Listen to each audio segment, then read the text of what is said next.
آج کا پہلا مسئلہ یہ ہے کہ جس شخص پر نماز قضا واجب ہو، یومیہ نمازیں قضا ہو چکی ہوں، تو نماز مستحبی اس کے لیے جائز ہے کہ وہ نماز مستحبی پڑھ سکتا ہے۔ روزے کے برعکس جس پر قضا روزے واجب ہوں وہ مستحب روزے نہیں رکھ سکتے جب تک قضا روزے ادا نہ کریں، لیکن نماز میں اس کے برعکس ہے، اگر قضا نمازیں بھی واجب ہوں تب بھی مستحب نمازیں وہ پڑھ سکتا ہے، جیسے نوافل یومیہ اور نوافل شبانہ، نافلہ شب، تہجد وغیرہ وہ پڑھ سکتا ہے۔ اور دوسرا مسئلہ یہ ہے کہ مستحب نمازیں جماعت کے ساتھ نہیں پڑھی جا سکتی ہیں سوائے 3 نمازوں کے: نماز استسقاء جو کہ طلب باران کے لیے ہے، اور نماز عیدین، نماز عید الفطر، نماز عید الاضحیٰ جو کہ زمانہ حضور معصوم میں واجب ہیں لیکن زمانہ غیبت معصوم میں مستحب ہیں، تا غیبت آقا امام زمان علیہ السلام تک یہ دونوں نمازیں واجب تھیں، نماز عید الفطر، نماز عید القربان دونوں واجب تھیں۔ غیبت کے بعد یہ نمازیں مستحب ہو چکی ہیں امام کی غیبت کی وجہ سے، چونکہ ان کے لیے حضور امام شرط ہے۔ اب یہ 2 نمازیں اور نماز استسقاء یہ باجماعت پڑھ سکتے ہیں، اور باقی تمام مستحب نمازیں باجماعت نہیں ہو سکتی ہیں، لہذا نماز شب کسی طرح سے باجماعت ادا نہیں ہو سکتی ہیں، انفرادی طور پر ادا کرنا چاہیے۔ تیسرا مسئلہ یہ ہے کہ اگر مستحب نماز میں شک کریں، چونکہ مستحب نمازیں 2 رکعتی آپ پڑھ لیتے ہیں، اس میں یہ شک ہے کہ مثلا 1 یا 2 ہے، 2 یا 3 ہے، اس طرح کے شکوک ہیں کہ اگر شک کرے کہ 2 رکعتیں پڑھی ہیں یا 1 اور 2 میں شک ہو جائے تو آپ کی مرضی ہے، 1 پر بنا رکھیں دوسری رکعت پڑھیں نماز کو تمام کریں، 2 پر بنا رکھیں نماز کو اسی پہ تمام کریں، آپ کی مرضی ہے۔ جب شک ہو جائے کہ یہ پہلی رکعت ہے یا دوسری نہیں معلوم، تھوڑی دیر آپ سوچیں اور کوشش کریں کہ گمان غالب حاصل ہو جائے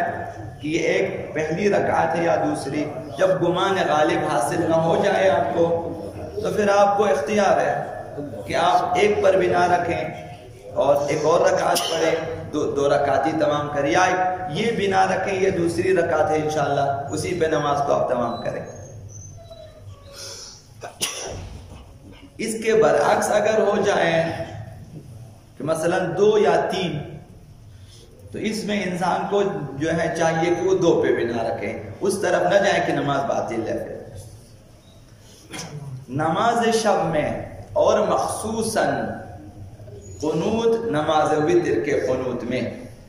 خوف الہی کا حاصل کرنا مستحب ہے اور بہت فضیلت والی چیز ہے، اور خوف الہی میں گریہ بہت زیادہ اجر رکھتا ہے، مومن کی علامت ہے یہ، اسے حاصل کرنا چاہیے۔ آپ جس طرح سے بھی ہو دعا کریں، گڑ گڑائیں، جو کچھ بھی کریں کہ یہ جو ہے صفت حاصل ہو جائے۔ حضرت آقا امیر المؤمنین علی بن ابی طالب علیہ السلام نے ارشاد فرمایا: بکاء العیون من خشیت اللہ، بکاء العیون و خشیت القلوب من رحمت اللہ۔ خوف الہی میں رونا آنکھوں کا اور دل کا خوف الہی میں خائف رہنا یہ موجب رحمت خدا ہے، خداوند اس دل پہ رحم فرماتا ہے اور ان آنکھوں پہ رحم فرماتا ہے جو روتی ہے خوف الہی میں، اور وہ دل جس میں خوف الہی موجود ہے خداوند اس پہ رحم فرماتا ہے۔ دوسری چیز، حضرت آقا امام سجاد علیہ السلام نے ارشاد فرمایا: ما من قطرۃ احب الی اللہ عز وجل من قطرتین، 2 قطرے خداوند متعال کو زیادہ محبوب ہیں، زیادہ پسند ہے 2 قسم کے قطرے۔ قطرۃ دم فی سبیل اللہ، ایک شہید کے خون کا قطرہ، شہید کے خون کا قطرہ جو راہ الہی میں شہید ہو جاتا ہے، اور وقطرۃ دمعۃ فی سواد اللیل، اور ایک وہ اشکوں کا قطرہ آنسو کا کہ جو رات کی تاریکی میں کسی شخص کی کسی مومن کی آنکھوں سے بہے، لا یرید بہا عبد الا اللہ عز وجل، کہ وہ قطرہ آنسو کا جس میں بندے کی نیت صرف خدا ہو، خوف الہی میں، یاد الہی میں اپنے گناہوں کو یاد کرتا ہے اور پھر خداوند متعال کی یاد آتی ہے، یا شرمندگی کی وجہ سے یا خوف عذاب میں انسان اگر رو سکے، خداوند اس پہ رحم فرماتا ہے اور خدا کو وہ آنسو زیادہ پسند ہے۔ اور تیسری روایت بھی آقا امیر المؤمنین علی بن ابی طالب علیہ السلام کی ہے، فرمایا کہ خوف الہی میں رونے سے دل نورانی ہو جاتا ہے، دلوں کے زنگ جو لگے ہیں اشکوں سے آپ دھو سکتے ہیں، رونے سے دل نورانی ہو جاتا ہے، گناہوں کا زنگ ختم ہو جاتا ہے۔ اور پانچویں چیز یہ ہے کہ گناہوں کو نابود کر دیتا ہے خوف الہی میں رونا۔ آپ دعا کریں ایک طرف، روئیں، گناہوں کو نابود کر دیتا ہے۔ یا غامل نے فرمایا کہ بالبکاء من خشیت اللہ تمحط الذنوب، تو گناہوں کی وجہ سے خوف الہی میں روتا ہے تو یہ رونا تمہارے گناہوں کو نابود کر دیتا ہے، گناہوں کو محو کر دیتا ہے۔ تو یہ ایک چیز ہوتی ہے کہ خوف الہی دل میں پیدا ہو جائے۔ اب اگرچہ اس کے شرائط بہت ہیں،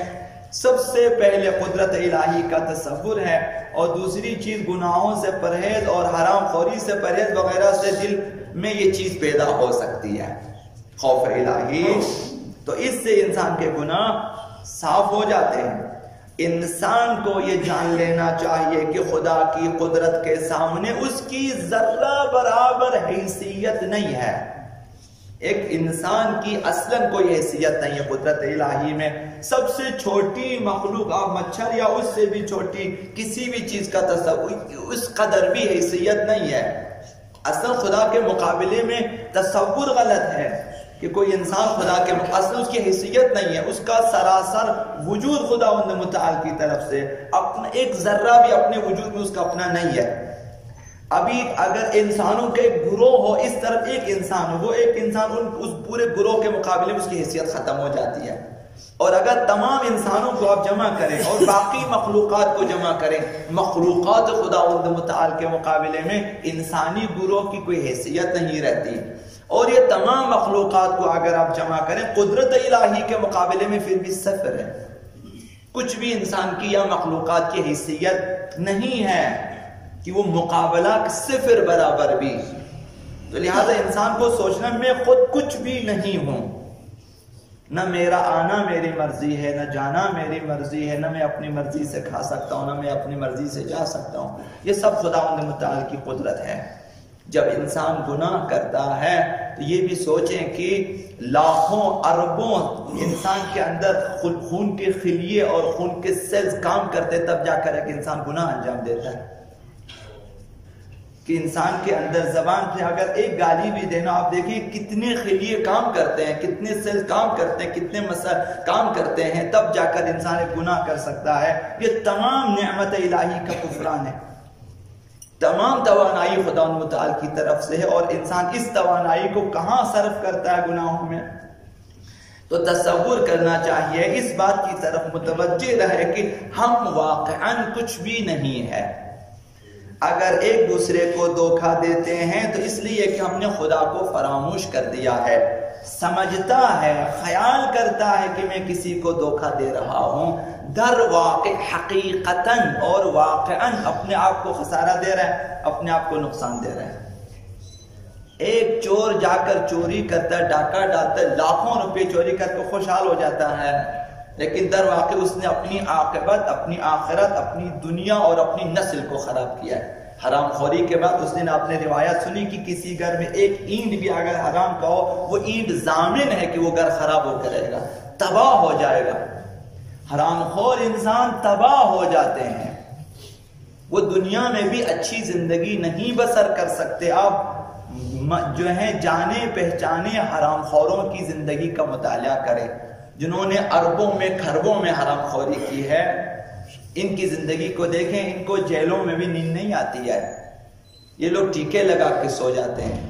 یہ لوگ حیران و پریشان ہاسپٹل میں ہیں، جن کی پوری دنیا میں جن کی جائیدادیں ہیں وہ دیکھیں لندن کے ہاسپٹل میں ہیں۔ اب آپ سوچیں کہ وہ کیا فائدہ اس کا کہ اس نے ملک کو مثلا لوٹا ہے، تب بھی آپ جا کے دیکھیں اسے وہ کیا کھا رہا ہے اور کیا پی رہا ہے، کیا کر رہا ہے، کچھ بھی نہیں کر رہا، جیل میں ہے یا پھر ہاسپٹل میں ہے۔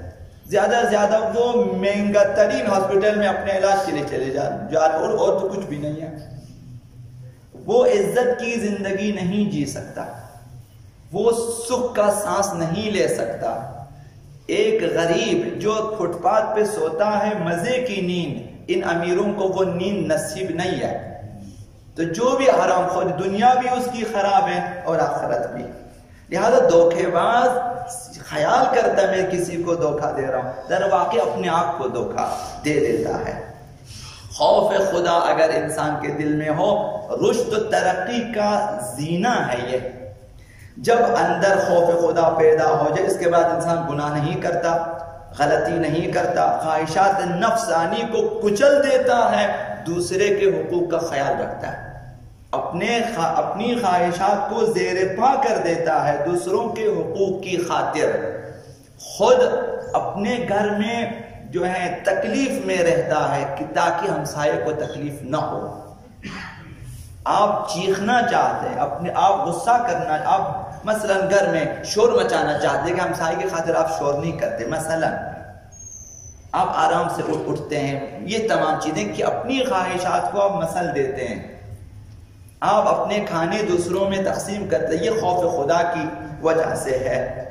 جب خوف خدا پیدا ہو، حقوق اللہ حقوق الناس ضائع نہیں کرتا، بلکہ حقوق اللہ اور حقوق الناس کی حفاظت کرتا ہے کہ کسی کا حق ضائع نہ ہو۔ لیکن اگر خدا کا خوف نہ ہو تو اپنی خواہشات کی خاطر حقوق اللہ کو بھی کچل دیتا ہے، حقوق الناس کو بھی ضائع کر دیتا ہے، جہاں سے ملے جس طرح سے ملے اٹھا لیتا ہے۔ کائنات میں فساد کا واحد سبب یہی ہے کہ حقوق اللہ کو ضائع کیا ہے یا حقوق الناس کو ضائع کیا ہے۔ فساد اسی وجہ سے کسی کا حق لیا ہے تب جھگڑا ہو جاتا ہے، اگر کوئی کسی کا حق نہ لے پھر نہ جھگڑا ہے نہ فساد۔